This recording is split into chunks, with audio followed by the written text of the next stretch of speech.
The rain fell relentlessly, the sound of drops spreading like whispers amidst the hushed murmur of the cafe.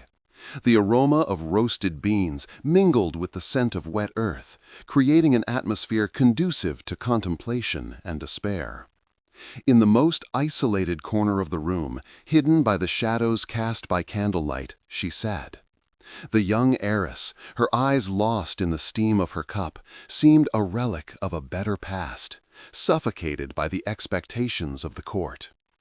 This was how I saw her every day, sitting in silence, enveloped in a bubble of sorrow and isolated by the discomfort of those around her.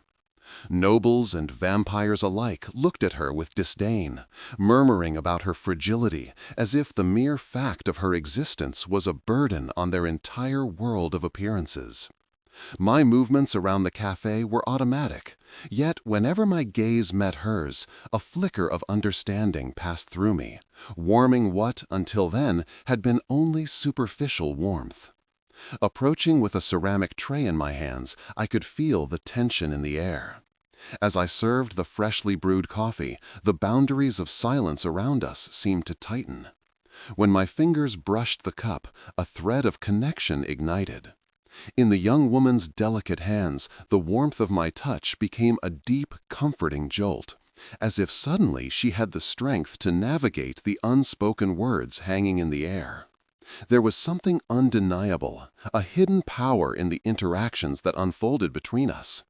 With each sip she took, the pained expression on her face softened, leaving only hints of what might one day be a smile. Every light casts a shadow, an internal voice murmured, a distant echo that seemed to reflect the pain and light coexisting in her life. As I felt this courage grow within me, a question troubled my spirit. How far could this connection take us? What would I have to sacrifice to help her find her voice in the storm of gazes? As I looked around, I noticed the sharp-eyed nobles, their whispered conversations circling her like vultures seeking prey. The tension grew, and my every movement became an act of defiance. From the first day I stepped into this cafe, I was merely a server, an invisible shadow between their worlds of light and oppression. However, now that lonely girl was my responsibility. I could no longer just observe. A determination, almost palpable, began to sprout, like an invitation to courage. I decided that if there was a price to pay, I would pay it. The light we could create together would be more potent than any armor of purity the nobles thought they possessed. Following my instinct, I made a silent promise in that moment. The battle was just beginning, and I was willing to fight for her, for our connection, and for the light that yearned to emerge through the shadows surrounding us. Sitting in my small space in the cafe, amidst the clinking of cups and the murmur of customers, memories of the young heiress began to intertwine with the reality of the present. Each time I observed her, her sad gaze pulled me into untold stories, as if I were being guided by an invisible thread. The pain she carried seemed to echo within me, a mournful symphony of a past that refused to be silenced. What had happened to this girl with such deep eyes? I knew her condition was not merely an illness, but a social blight that isolated her from the outside world. As I wiped the nearby table, the words of some nobles floated through the air, carrying venomous comments about her health and weaknesses. One of them, Commander Purist, was known for his dogmatic devotion to blood purity. I heard whispers that he had vowed to protect the vampiric bloodline at any cost, regardless of who or what was sacrificed in the process. Through his sharp eyes, he saw her as a stain on the nobility, an error to be corrected. In a moment of deep introspection, I wanted to recall the story of the young woman's mother, the queen who carried not only noble blood, but also the fragility of a woman who faced rejection even before giving birth to her daughter. I remembered stories told in dim light, where whispers of a lost love and a home destroyed by ethereal prejudices inhabited the castle corridors. Her story was a warning, a reality remembered in sad echoes by those who knew her. This intergenerational connection seemed an unbearable weight on the heiress's delicate shoulders. While cleaning a table, I decided I needed to know more. Why did the young woman remain in this cycle of emotional confinement? There was something hidden beneath the surface that I still didn't understand. With a new purpose, after my shift, I headed to the Palace Library, a labyrinth of knowledge and secrets. The walls were adorned with artworks and ancient texts, but the hope of finding some answer guided me through the darkness. I met a grumpy librarian who, with tired eyes, seemed to guard more than just books. When I mentioned her, the heiress became a topic of his aversion, and this brought a palpable discontent to the heir. "The nobles have forgotten she is part of our history," he said, as his calloused fingers grazed the spines of volumes. It was clear his words aimed more at the court's lack of compassion than at the young woman herself. It was as if we were all caught in a web of pride and prejudice. Over time, I grew closer to this librarian and, with a gentle touch of trust, questioned him about vampiric rituals and, especially, about what could heal the heiress. "Vampires have their traditions, their beliefs," he replied, avoiding further explanations. He seemed to know something he didn't want to share. However, what she truly needed was more than knowledge. It was a path to follow and the courage to walk it. When I left the library, a heavy feeling compressed my chest. The nobles walked through the corridors, shielded by their arrogance, yet inflated by a kind of fear that wasn't mine. I wasn't just fighting for the heiress, I was challenging a system that fed on pain. In my mind, the message began to become clear. The delicacy of life would always carry the struggle for acceptance, and I was willing to be a part of that battle. Like a flower blooming through cracks in concrete, I decided it was time to uncover the secrets that could change our destiny. The atmosphere in the palace was dense, as if the walls were absorbing the lamentations and intrigues intertwined within them. After my visit to the library, I decided that the first step of my investigation would be to understand more about vampire rituals and traditions. Something churned in my mind, an almost primal urge to discover not only the truth about the young heiress, but also what lay behind all the fear and aversion emanating from the court. So, the next day, as the cafe emptied and the nobles headed to the palace for their endless meetings, I took the opportunity to talk to some of the staff. However, conversations became a minefield of cautious whispers and fearful glances. Fear permeated every answer. Every piece of information shared seemed caught in a web of silence, as if everyone feared repercussions. The first ally to emerge was a young cook who seemed to carry in her eyes the same compassion I felt for the heiress. With a furtive gesture, she approached me as I served the nobles. "They're afraid of her, you know," she said, her voice barely a whisper. "The young heiress's health is a burden, a stain on their honor. But there's something more, something she possesses that could change everything." Curiosity consumed me, but it was clear she hesitated to elaborate. Meanwhile, a growing wave of tension formed. One morning, returning to the kitchen, I began to hear the low, sharp voices of two nobles in a corner. Their topic of conversation? The heiress. They spoke of renewing marriage commitments, planning to use her fragility as a political strategy, reinforcing the oppression that permeated the court. A rage burned in my chest. Young women like her shouldn't be bargaining chips. The coalition of jealousies and insecurities surrounding the heiress continued. Meanwhile, a palace guard, a burly man with eyes broken by past events, became a third ally. He approached me in a moment of solitude, his words wavering between compassion and pain.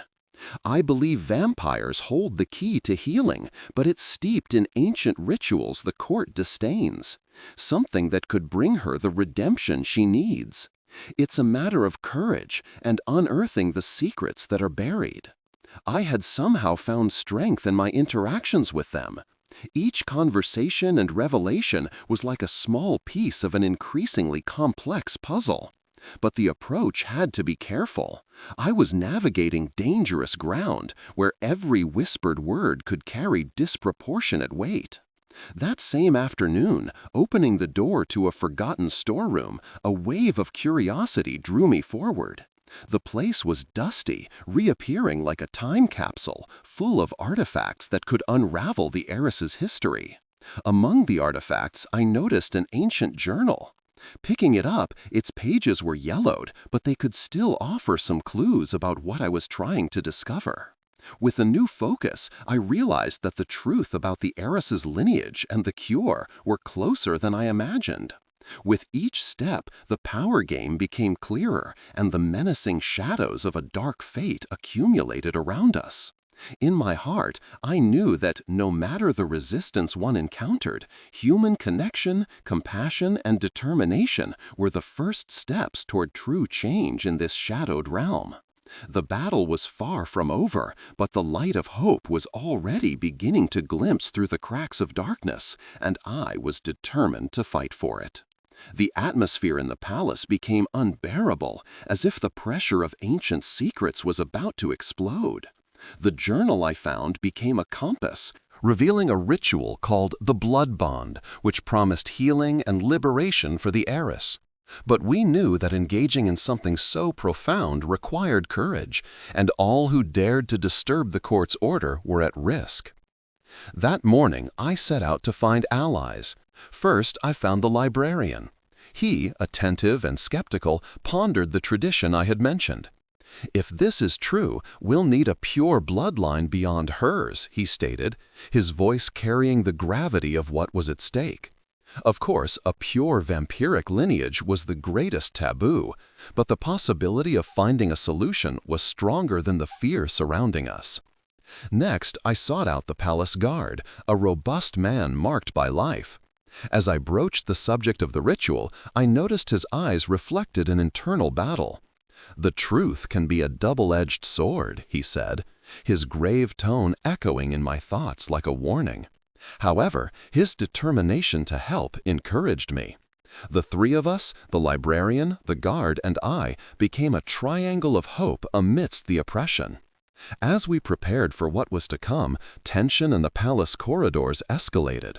The nobles, blind in their arrogance, debated alliances and betrayals, while in small, furtive meetings, we orchestrated our plan.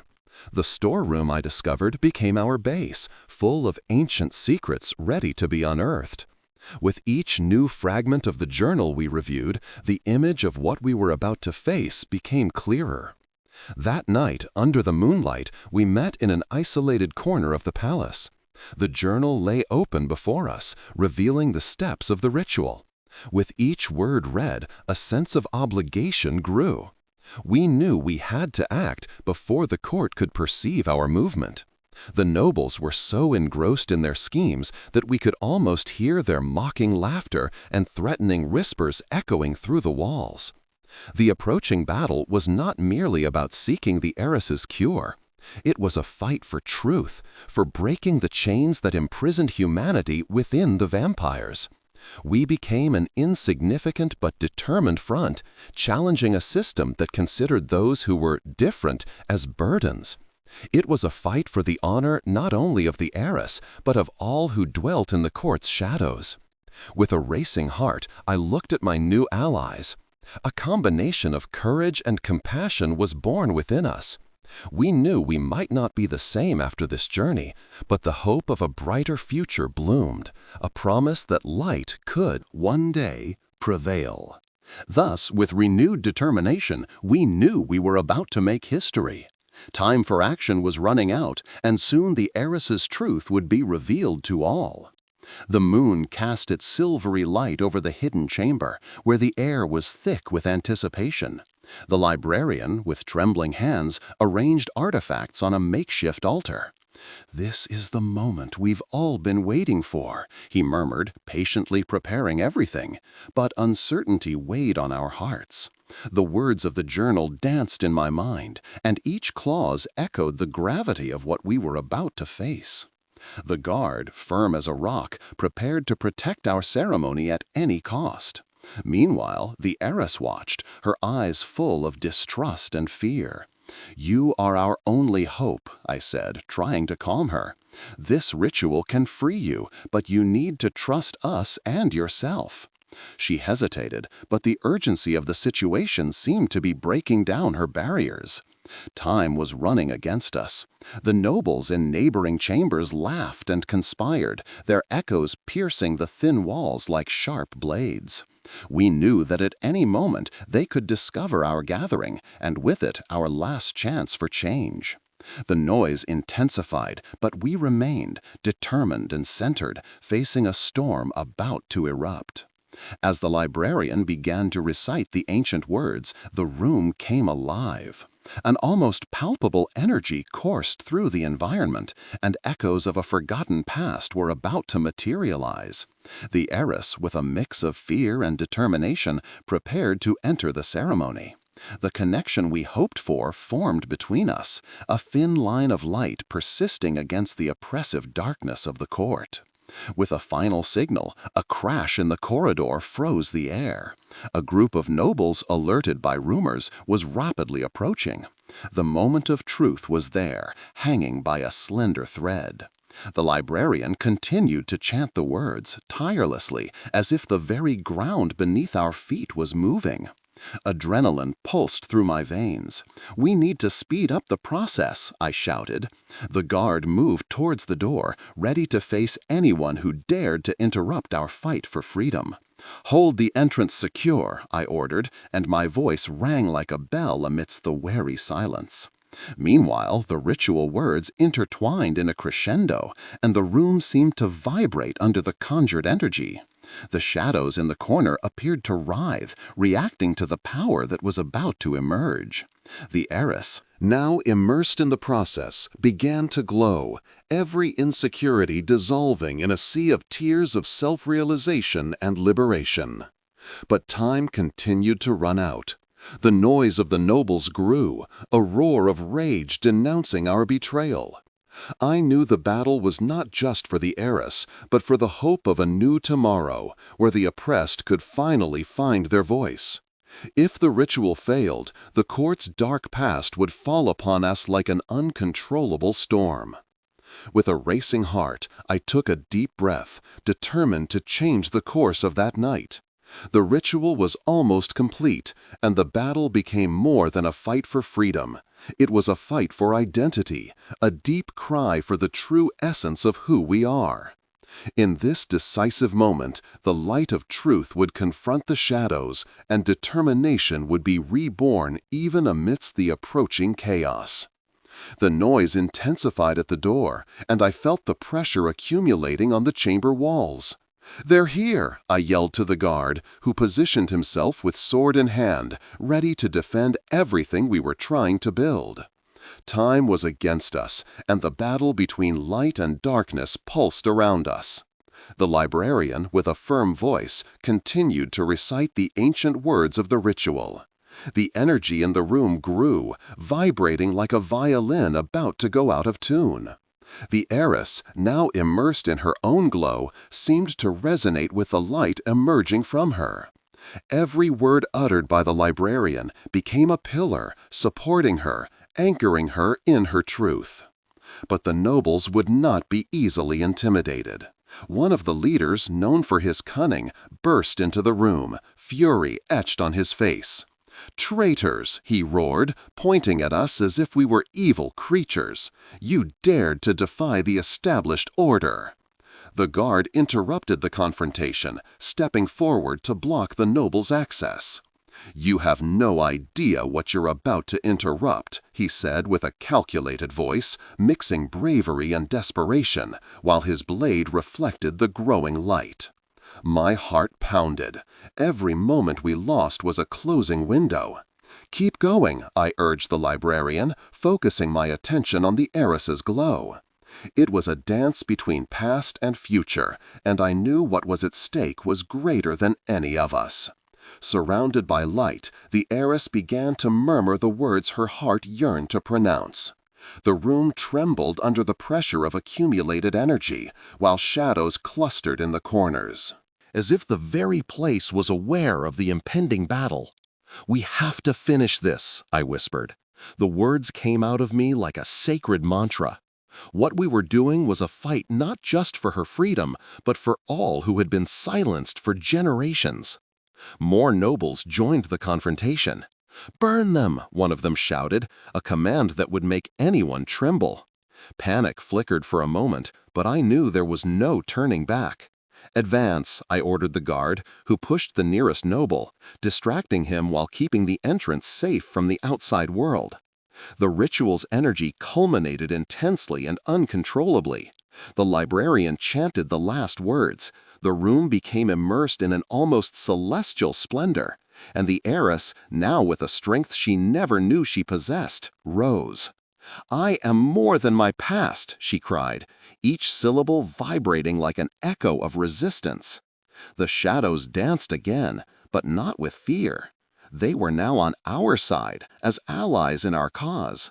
The light began to expand, reflecting through the chamber and bathing all of us. It was as if truth had finally claimed its space in the oppressive court, and the blade of justice had been sharpened. But a deafening clash breaking the barrier between light and darkness was inevitable. One of the nobles lunged at us, his blade raised. The guard intercepted, the battle against despair leaping between us with an almost supernatural speed. Each blow, a determination, each fall, a new promise. The ritual was unfolding, and before I could process it, the room erupted in a blinding flash of light, dispelling shadows and fear. It was the moment when truth would triumph or shatter under the court's fury. Fate hung on the thin line of balance, and so, as if time had slowed, I awaited the inevitable liberation. The explosion of light illuminated the chamber as if the sun had broken through a century of darkness. The walls vibrated with new energy, and the shadows that once danced menacingly began to fade, while an unexpected freshness filled the air. The heiress rose, her presence radiating an unprecedented strength, a symbol of what was to come. The nobles, who had previously advanced with rage, now hesitated. Panic appeared on their faces, and one of them cried, "Retreat! This cannot be happening!" But it was too late. Their resistance crumbled before the dazzling brilliance that claimed the space, a vital force that called for a new beginning. "This is more than a ritual, it's a revolution!" My heart pounded, feeling the power that united us. The librarian chanted the last words, his voice resonating like a hymn of ascension, while the room filled with a palpable energy, a testament to all the people who had been oppressed until now. The light became a shield, enveloping the heiress as if it were divine armor. "I am more than what you think," she declared firmly, the echo of her words reverberating through the stone walls, a determination that overflowed in every being present. The battle itself continued, the guard fighting bravely against the nobles who tried to intercept our victory. Each blow resonated like a melody of fury and freedom, a call to those who had been forgotten. I approached, aligning myself with the front line, seeking our destiny while defending what was right. When a noble lunged to attack our leader, the guard intercepted him, their blades colliding with a deafening clang. "Protect her!" I cried, as my heart pulsed in my veins, adrenaline sharpening my senses. The voices around seemed distant, but the certainty of what we needed to do was clear. It was our time. And then, as if the battle were in slow motion, I saw the heiress's light grow even brighter, radiating an aura that transformed fears into courage. The shadow that rose around began to pale, filled with doubts in their own hearts. "We no longer fear," I shouted in the heat of the moment, feeling the truth that was finally emerging like a volcano about to erupt. With a final cry, the heiress finally united her energy with ours, and the flash of light intensified into a wave that filled the entire chamber. A powerful vital force crumbled the old structures of oppression, and truth was establishing itself where before there had only been shadows. The light erupted, dismantling the fury and arrogance that surrounded the nobles.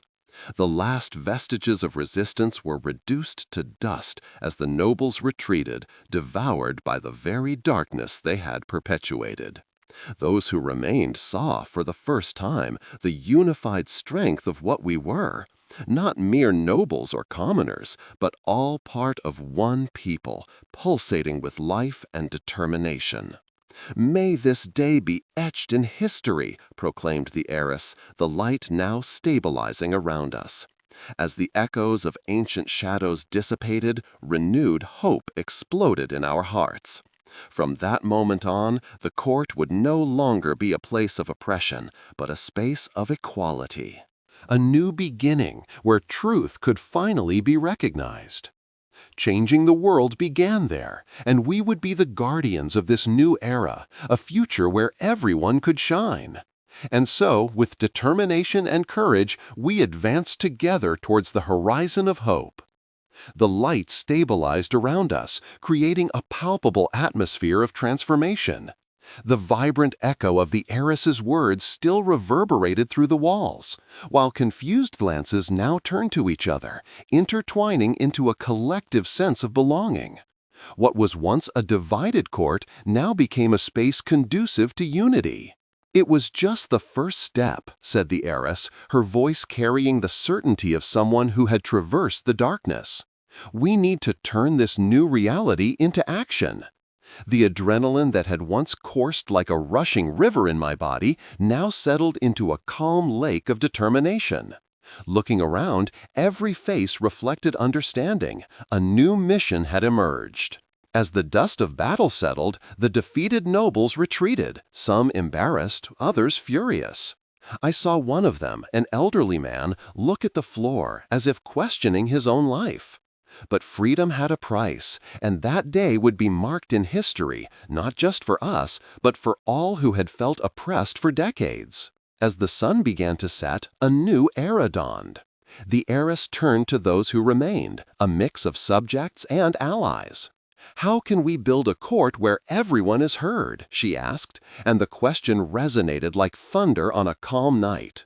A murmur of voices rose, ideas began to flow, a comprehensive council where commoners would have a voice. The division of powers that once maintained oppression would be reanalyzed. What was once an imbalance would become a fair scale, where each side could finally be heard. But there were still vestiges of resistance, echoes of an era they didn't want to leave behind. That same elderly man, now leaning forward a bit more, raised his voice. "What if change doesn't happen without resistance? What if the court doesn't accept this new truth?" His words cast a shadow over the light, and he was followed by others who questioned the viability of our new utopia. The heiress, however, merely smiled. "Changes are never easy. They require courage." That statement seemed to sail through the air, feeding our spirits. We must give them a reason to change, to accept this new reality. We will show them that a shared future can be stronger than the past that divided us. We would form alliances with others dominated by oppression, those whose hearts resonated with the struggle.